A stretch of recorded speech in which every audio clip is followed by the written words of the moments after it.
Yo Matchmaker PH, dito nga po ay maalala natin na si Naoya the Monster Inoue ay isang ganap na Unified Bantamweight Champion na nga po matapos nga tibagin itong si Stephen Fulton.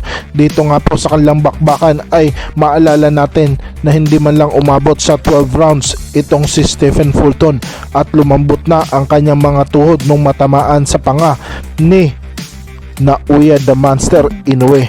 At dito nga po ay tinalo niya talaga ng tuluyan at inagaw ang dalawang belts na hinahawakan nito. Kaya naman mga ka-matchmaker, dahil dito ay official na nga po na tuluyang natanggap na ni Naoya the Monster Inoue ang WBO at WBC Super Bantamweight Champion kasama ang kanyang daddy. Maalala nga natin na magkatapos ng kanilang laban ay pinakyat itong kababayan nating si Marlon Tapales para sa undisputed fight na gaganapin this year na nga po yan. Kaya naman aabangan natin ang ating kababayan kung maibubuga nga ba siya para kalabanin si Naoya the Monster Inoue sa pagiging undisputed sa Super Bantamweight Division.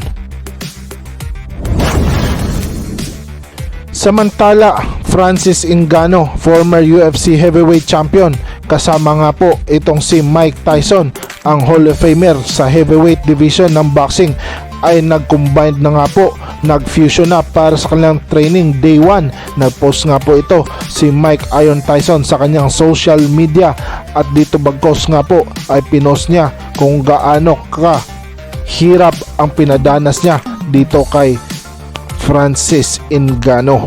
Pinakita din niya ang kanyang mga malaipo na galawan na Dimps Roll at Gazelle Punch. Dito nga po ay medyo malambot at mahina pa talaga, mabagal ang UFC star dati.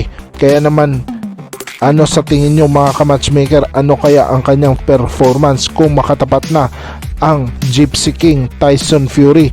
The undefeated nga po ito si Tyson Fury mga ka-matchmaker as of now.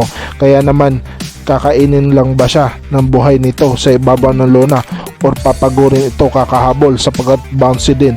Ngunit kung si Tyson Fury ang kanyang makakalaban ay grabe naman, Mike Tyson din ang kanyang trainer. Kaya naman posibilidad talaga na mangibabaw ang lakas, ngunit ang problema dito ay hangin.